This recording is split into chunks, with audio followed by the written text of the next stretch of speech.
அன்பார்ந்தவர்களே, கிறிஸ்து இயேசுவில் எனது வாழ்த்துக்களை உங்களுக்கு தெரிவித்துக் கொள்கின்றேன்.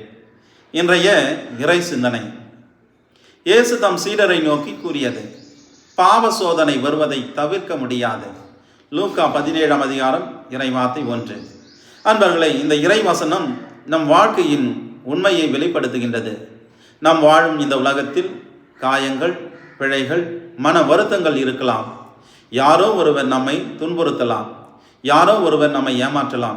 ஏன் சில சமயங்களில் நாம் அன்பு செய்யும் ஒருவரே நம்மை காயப்படுத்தலாம். ஆனால் இயேசு ஆண்டவர் சொல்கின்றார், இவையெல்லாம் வராமல் இருக்காது.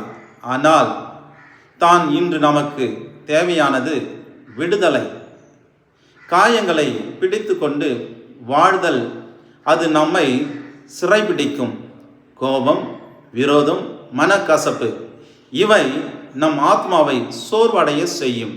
ஆனால் நாம் மன்னித்தால், அதை தேவனிடம் ஒப்படைத்தால், அப்போது நம்முடைய இதயம் சுதந்திரம் அடையும், அமைதி பெறும்.